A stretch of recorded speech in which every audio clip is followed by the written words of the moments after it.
Hello, hello, and welcome to Legalbytes. If you are new here, my name is Alita, and I'm a lawyer licensed in California and DC. And on this channel, we explain the law one bite at a time. I'm so excited once again to have three esteemed members of LawTube with me. And I'm really excited to start watching this video together to get everybody's reactions to what the heck is going to be the metaverse. Esteemed might be pushing it though, but I'll take questionably respectable. Well, Andrew, you're out of the bathroom now, so I guess we can call you esteemed at this point. Look at the depth of field on that camera. Yeah, you've got the bouquet behind you even. It's crazy, right? So actually, I sent out something to my locals community. Shout out to my locals community, legalmindset.locals.com. They get to actually choose the mindset now because I'm in a new place for the next week. So I said to them, this is the first time I'm streaming from this location. So I gave them the different pictures. I can be the kitchen mindset. I can be the living room table mindset, which is my current mindset. It could be the couch mindset, the lounge chair mindset, the bed mindset. Or I also could set it up in the bathroom, but it's going to take some wrangling, and I'm going to need everybody to vote on that one if that's going to be the option. But nice. I could make it happen. Make it happen. That's a good idea. So that may be something that I need to do starting next week for a couple of weeks when I go back to the States and I'm back in my childhood home and live streaming from there over Christmas. So yeah, that I may need to take that idea from you. You feel free to steal it. That's what we all do on LawTube, and that's why we love each other and co-grift. Exactly. So Rick, how you doing? I'm doing okay. I'm not as good at grifting as my fellow esteemed colleagues here. But I will say that I'm interested in this. I think it's gonna be a good conversation. What I do on the Hogue Law YouTube channel, Virtual Legality, youtube.com/HogueLaw, is talk about these kinds of things, technology. And I have a number of videos about various iterations of the metaverse, especially if you followed Epic versus Apple. It's one of Tim Sweeney's favorite phrases, going so far as to have the judge actually comment in her ultimate opinion as saying, we're not in the business in the legal community of making sure that Tim Sweeney gets his metaverse. And so I'm very interested in, of course, Zuckerberg's version of this. I have essentially listened to this video in the background while it was happening during, I think it's Connect is what they called their thing. But I'm very interested in everybody's opinions here. And I know your introduction said we're going to find out what the metaverse is. I would say we're going to find out one company's potential vision of the metaverse. Fair. Because I think that's an excellent clarification, Rich. I'm glad that you just come out with that one because that's the one that pisses me off. Well, first of all, it's a little. We'll get into it in the video, but metaverse right now is a little bit like blockchain, or a little bit like yes, or a little bit like any investor term that gets people a little bit excited, primarily because they don't quite understand what it is, but it sounds pretty cool. Yeah. And what was Segway called before it was called Segway? Wasn't it called The Thing? It was when it was. Are you serious? When it was being, when it was like being, or the next thing, or something like that. When it was being hyped before Segway came out.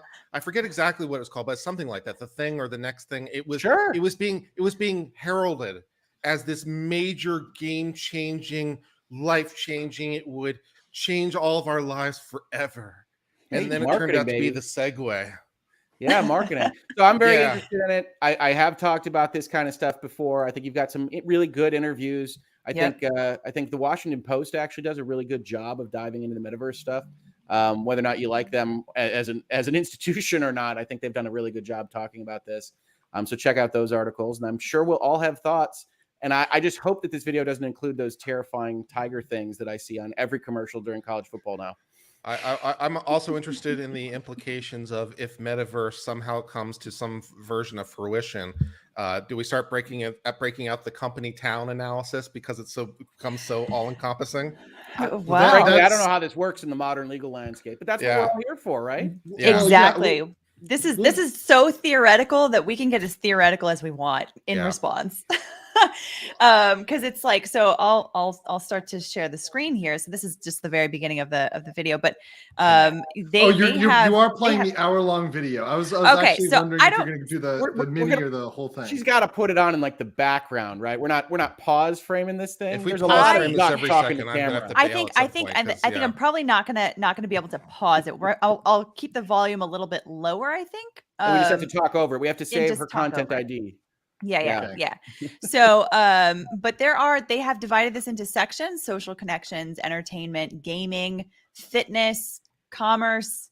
How building is Meta the metaverse going together. into fitness? It seems like the exact opposite of fitness. Oh, he has a whole Beat Saber thing. There's like he's on like a pillar in the sky. You're gonna love it. What? You're gonna love it. Yeah, and then there's a whole on building responsibly. So there are so many ways that commerce. We talking about interstate commerce, talking about employment, for example. This kind of stuff. This is going to be very, very interesting. Work better and do more. So what does this mean for employment law, which is mostly state driven at this point, mostly state law driven.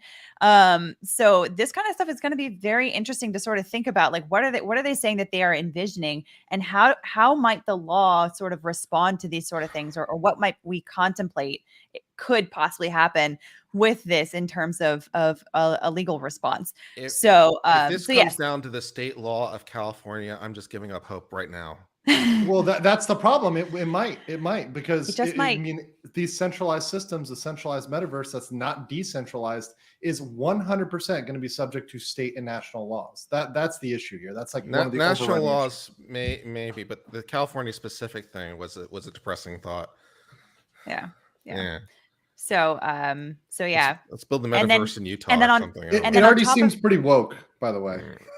Oh no, really? I don't know that it seems like anything yet, but let's watch it and then we'll talk, Rich. Okay, yeah. Let's do that. So I'm gonna go ahead and start playing this, and let's see. We'll put the volume here. Let me know if it's too loud or too quiet as it kind of starts off.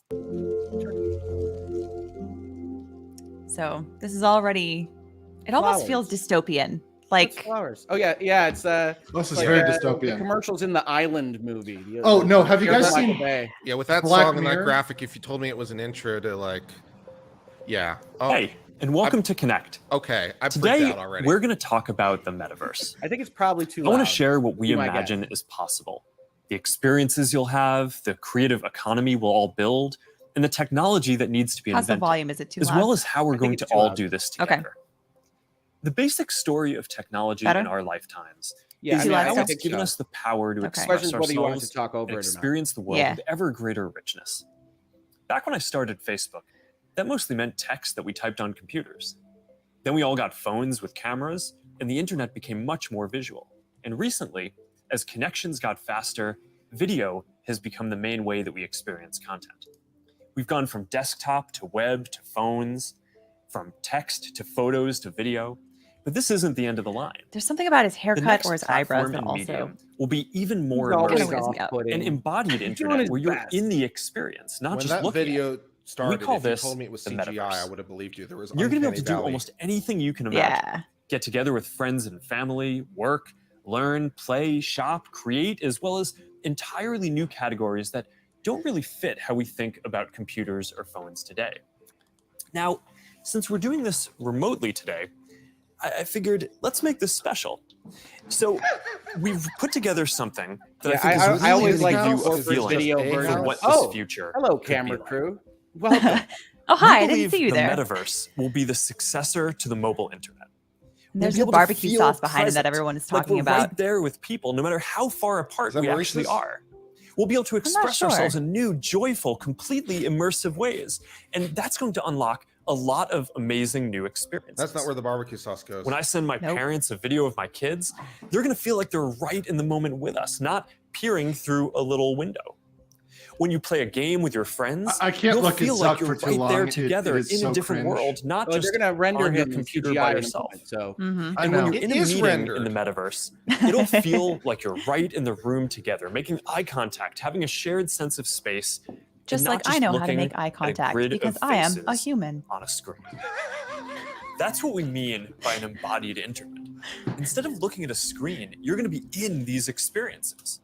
Everything we do online today, connecting socially, entertainment, games, work, is going to be more natural and vivid. This isn't about spending more time on screens. It's about making the time that we already spend better. while spending more time on screen. screens. Convey the full range. This video will someday be played. They can't deliver that deep feeling of presence, but the next version of the internet can. That's what we should be working towards. Technology that's built around people and how we actually experience the world and interact with each other.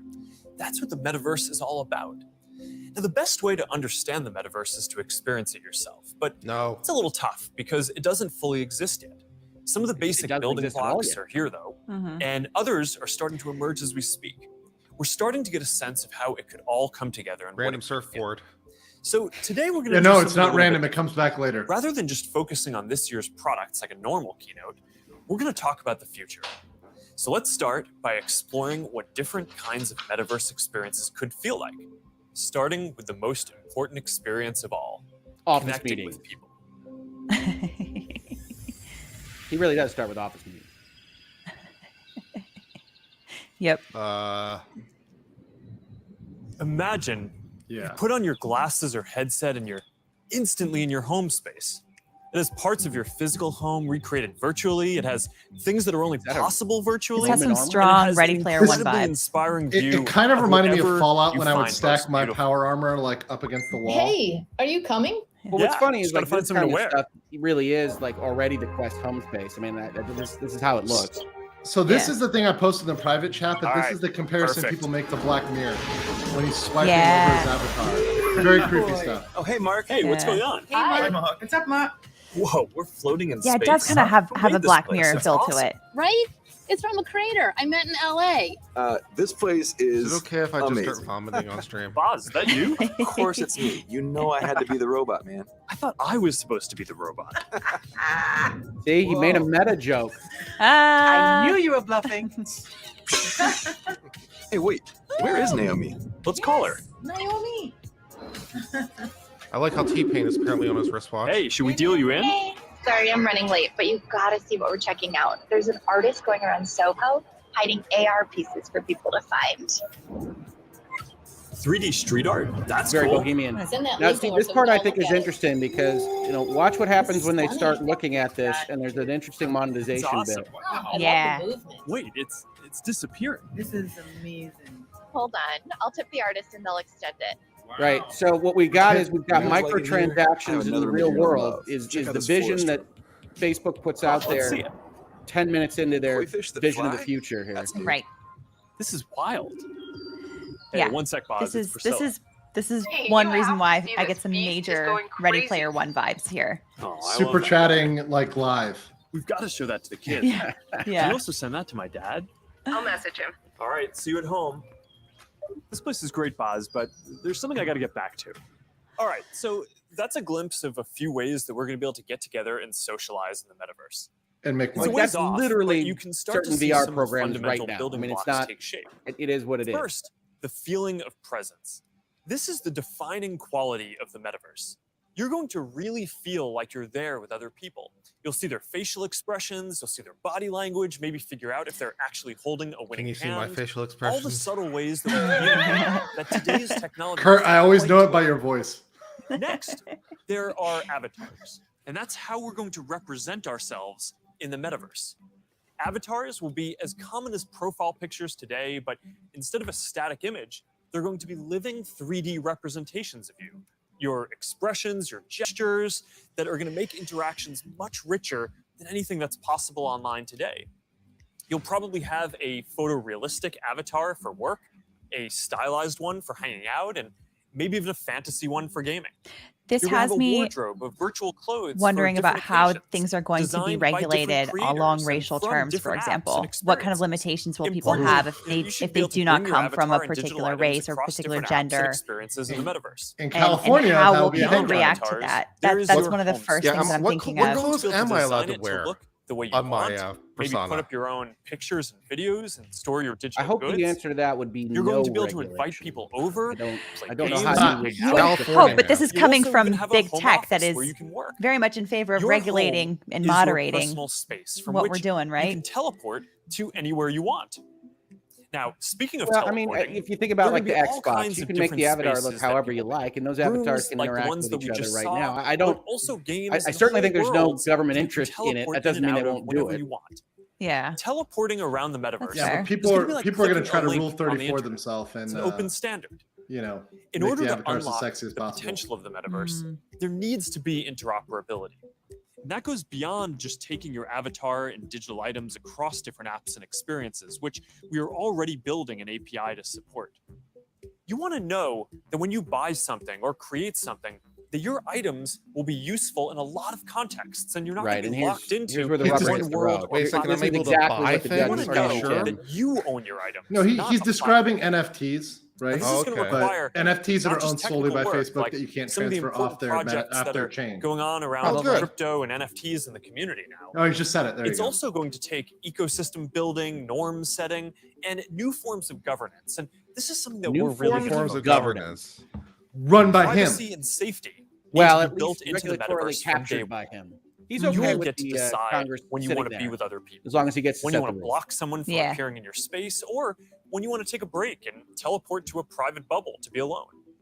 You're going to be able to bring things from the physical world into the metaverse. But this is literally the fight Epic was having. This is part of their arguments against Apple was Apple blocking us from being able to move across ecosystems. Movies, books, games, and this is where the judge said, "What? Lots of things are physical today, like screens. they're a private company. It'll be holograms in the future. You won't need a physical TV. It'll just be a $1 hologram from some high school kid halfway across the world. And you'll be able to take your items and project them into the physical world as holograms in augmented reality too. You're going to be able to move across these different experiences on all kinds of different devices, sometimes using virtual reality so you're fully immersed, sometimes using augmented reality glasses so you can be present in the physical world as well, and sometimes on a computer or phone so you can quickly jump into the metaverse from existing platforms. There are going to be new ways of interacting with devices that are much more natural. Instead of typing or tapping, I like how he has a Peloton there in the background. That's nice little touch. Say a few words, or even just make things happen by thinking about them. Your devices won't be the focal point of your attention anymore. Instead of getting in the way, Kurt and Rick, I just turned up your mics. Did you? Yeah, because someone mentioned in the chat that it was a little harder to hear you guys, especially. Concepts for the metaverse. I like to be as loud as possible, so I thank sound like science fiction. I'm just yelling all the time, so technology is coming. That is also true. In the next 5 or 10 years, a lot of this is going to be mainstream. Getting the volume right on StreamYard is a nightmare. Especially when we're talking about other videos that we're reacting to and whatnot on a daily basis. Only there were StreamYard's volume metaverse. Still a long way off. Yeah, we're starting to work on some of these foundational concepts today. Zuck is trying to channel Steve Jobs, not just in wardrobe. He wants to be viewed as a visionary. I mean, the context of this video, I think, is very important. This is Facebook under fire on a regulatory basis, on a legal basis, on journalism, all when this happens. They don't change their name for nothing here. Thing that you'll see when you put on your and so he wants to be seen as a leader and a visionary when he's pulling pieces from what's already in existence to what they think might happen to things he read in a Neil Stephenson book. Very important. So it's very questionable, especially with that governance system as it's set up right now. Where you can invite your friends to join you as avatars. And there's alternative governance systems. Watch videos together and jump into apps together. I know they're not going to implement them. There is Horizon. If any of you guys sign up for the Metaverse, I'm coming to your house and I'm going to punch you. Well, say you for yourself. People that know me and know my channel know that I'm an optimistic lawyer. I'm a futurist type person. I love this stuff. I love VR. I love imagining the future. But you know, to the extent that what he's saying already exists, it's not distinct, and what he does say should exist is very dangerous in terms of intellectual property and crossover and what we would allow an Epic or a Facebook or a Google or anyone else to control. So it's an interesting conversation.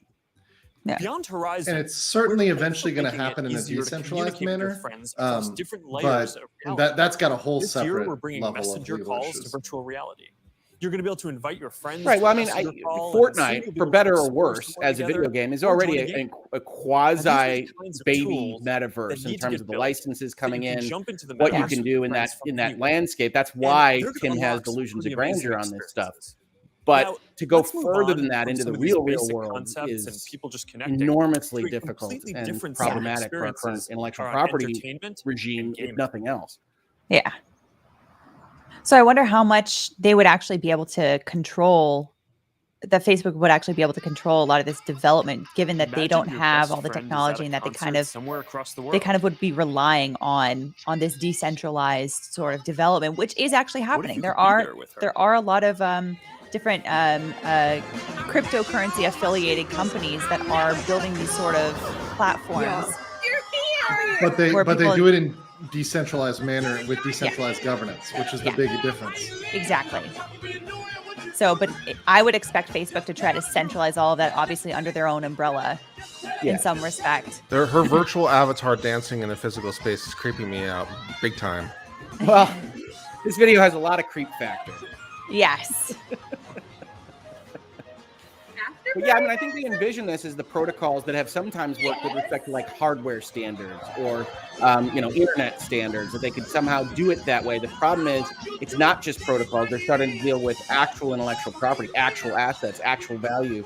And that's not as easy to kind of just standardize across multiple industries and partners and everything else. So they're running up against Silicon Valley tech and the real world. Yeah. Jumping in now.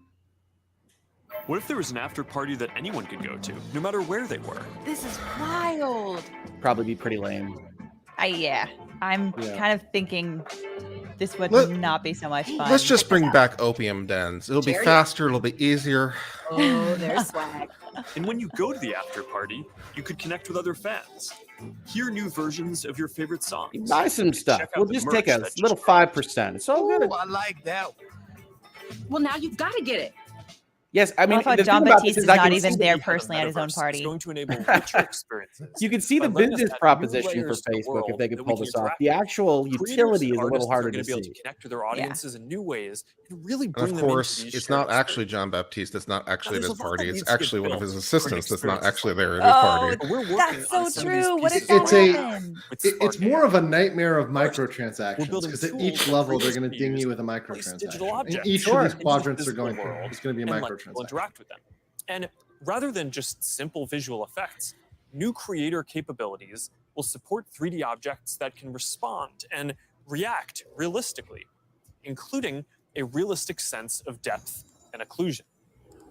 In the next year, we're also adding the ability for creators you to stand there and wave your arm. Different physical locations into cohesive augmented reality storytelling experiences, like guided tours or scavenger hunts. That's kind of interesting. We're also building reminds me of Pokemon Go, where creators can sell, which is what got people horny for this, because they knew they could monetize it. Is that this will enable a lot more commerce and people loved it. I mean, that's the side that everybody loved it. Video. At the end of the day, everybody it's really the creators and developers who are going. Occasionally, you defile a cemetery, but we worked on that. And to make sure that there's an ecosystem that can you find a dead body. Hundreds of thousands of people working on this. Those old Pokemon Go news stories are both hilarious and terrifying. Creators and developers, crawled up into a cathedral attic to get a Zubat. Sorry, guys. Now, if you ask people today what they thought the Metaverse was, a lot of people would probably say it was a Spider-Man movie. But the people who actually here's the thing: a lot of this would say it's about gaming. I feel like he's talking to people who are, no offense, but like boomers or maybe the biggest entertainment industry. Favorably gaming in the Metaverse Gen X, because nobody who's in my generation or below has any problem with the concept. Like, it's a well-known concept. You knocking Gen X folks' mindset? Not knocking them at all, but I'm making curious about this. A division. Sick of being the oldest on all these videos. Not New York, but I like it. New York, this is you. What's that? I said, let me put my game face on so I can beat Which, you. by the way, is Facebook's demographic, in terms of their... True. I mean, they're having pretty massive uptake problems at the younger. Maybe you'll go head-to-head with players from around the world. It's like a shop. Some call it skill. How are you going to play ping pong across the world? The lag time. It's too 5G. Too fast. 5G maybe, if you've got 5G. Okay. I'm talking speed of light limitations. I mean, it's like, Now, wait a minute. You can play ping pong right now in VR on the Quest multiplayer. It's all good. I got to defend the gaming here. All right. Yeah, it's possible. Ready to shred. Oh, there's the surfboard. All right, here we go. I told you. Whoa, hang in there. I watched clips of this. Not the whole thing. So I know that Like Ready Player One, they have multi-directional treadmills. No people have talked about that. I don't know, how would that work with this kind of with surfing? If you have a full body suit, which they're developing, and other companies have developed, like a haptic suit, you can do it. So the truth is, you could emulate that video right now with a good gyro on a VR helmet. Like it can follow your head enough that it can guess what your body's doing. Okay. The Metaverse for the first That's a fair point. It already has some of the most fully built out digital. Like this is the problem I have with this video is he's trying to show the future, and it's like, I mean, this is the immediate future for some of this stuff, and he's treating it like it's an Epcot presentation from 1980. A healthy VR and some of it's the past because places like Second Life have been doing this since 2003. Oh yeah, Second Life, PlayStation Home tried a lot of this concept stuff. Through some of the exciting games in the pipeline for Quest. Absolutely. Over the years, we've had the opportunity to work with incredible developers like Vertigo Games. For the record, I'm not a big fan of the Facebook company. Quest is a pretty sexy piece of tech. Got me and my friends through the first few months of the pandemic. It's a wireless VR helmet that is. If you enjoyed that, Mark, I think you'll be excited that we're partnering with Vertigo on 5 more great games from Deep Silver and others. We'll share more about this lineup very soon. Nice. What else is coming? Well, the metaverse is constantly evolving. So one of the most important aspects will be live service games that launch updates. When wouldn't they be? Regularly, like that's where the money lives. Saber, Onward, Pistol Whip, and more.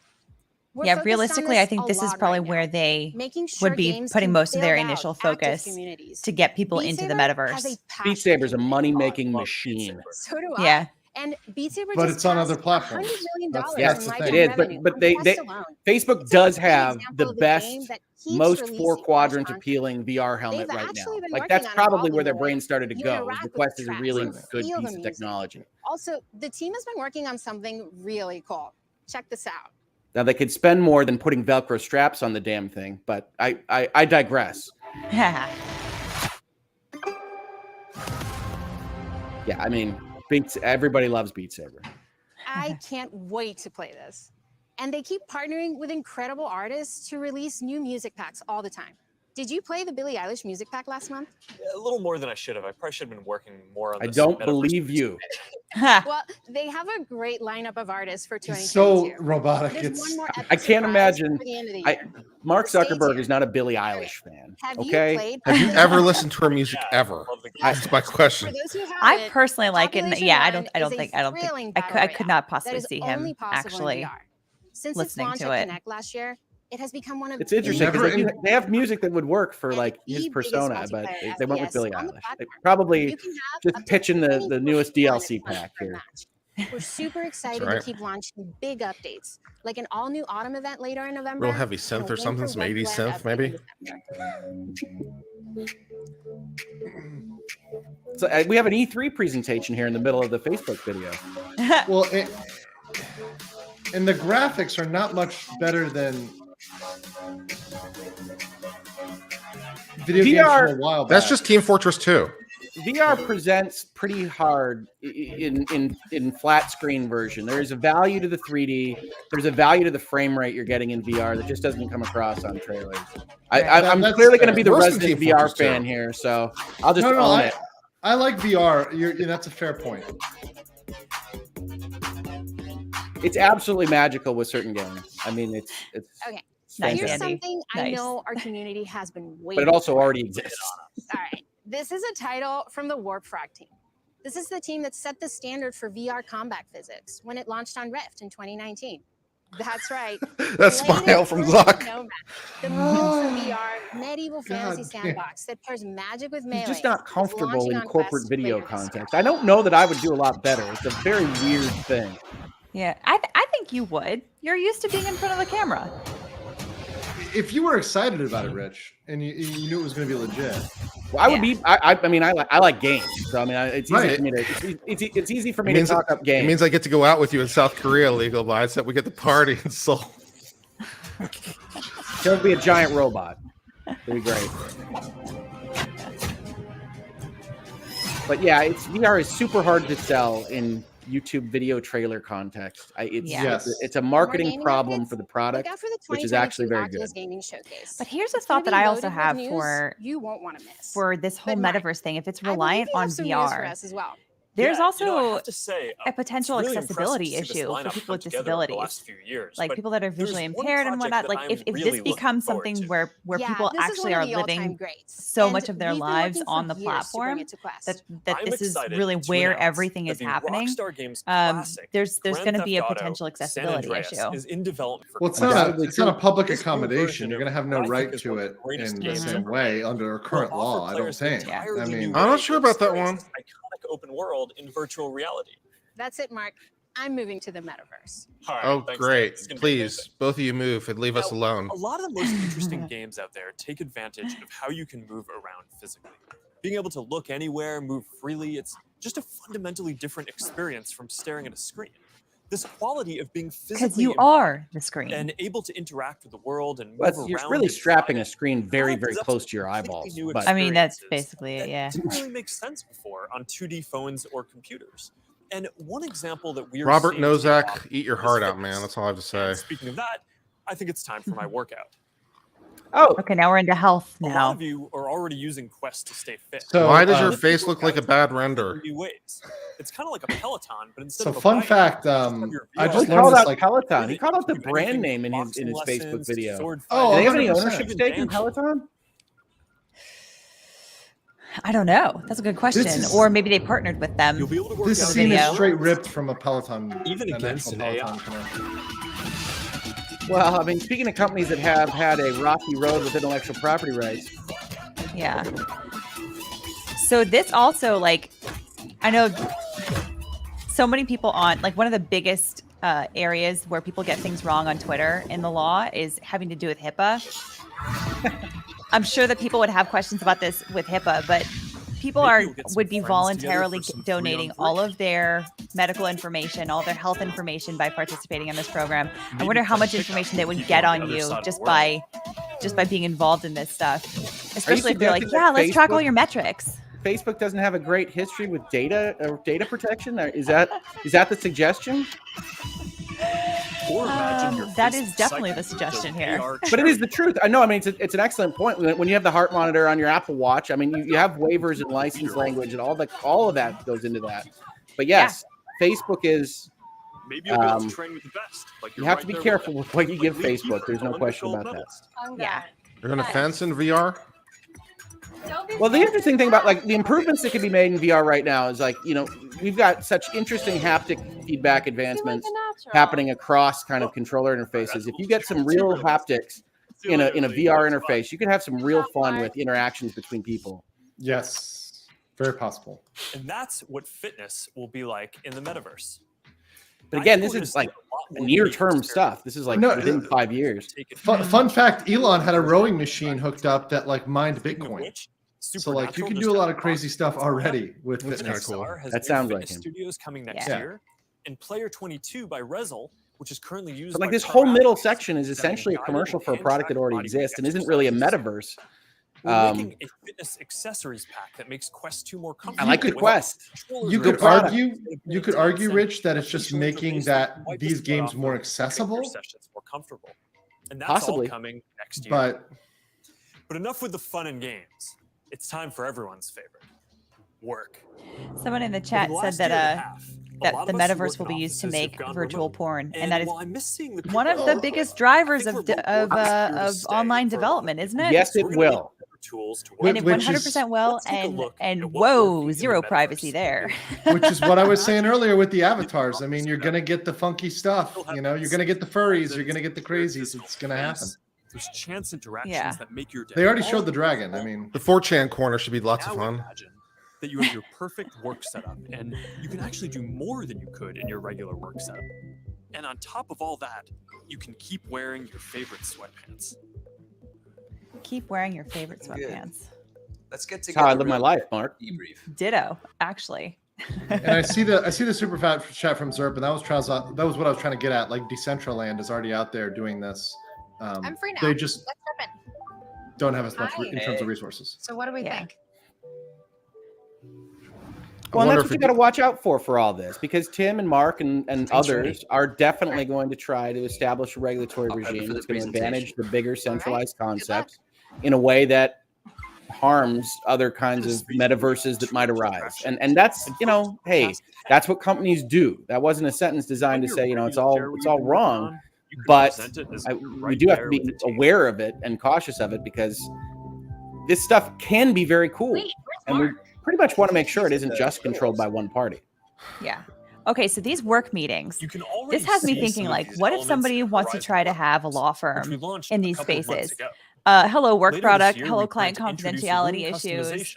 Well, this is funny, right? Because I have conversations with my clients all the time, because they're used to even dealing with what is right now. I don't take legal documents through Dropbox. I don't use sharing platforms. I'm very careful about these kinds of things.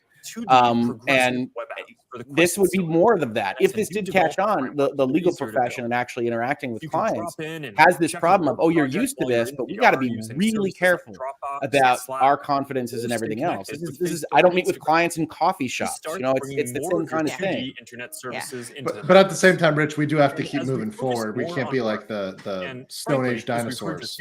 I couldn't agree more with that. We have to meet them where they live, but we also have to make people aware of the issues with some of this stuff in terms of an unusual relationship that hopefully, outside of my context where I'm a business lawyer, if you're talking about litigation, you're hopefully not having to deal with lawyers a lot in your life. Hopefully. Right. Agreed. But even outside of law firms, any kind of company that wants to keep its own business secrets is also going to have the same sort of issue. I'm genuinely optimistic. Well, I mean, ideally, you could get into a place where it's the same as like having a website that's run by someone else. But it is definitely a concern. Is going to be a lot more complex when some people are together and others are. This entire presentation is missing one very key aspect of internet culture that was brought to our attention by Avenue Q. Taking place in the metaverse. That's going to be a game changer. I don't think they're going to go into that. The internet is for porn.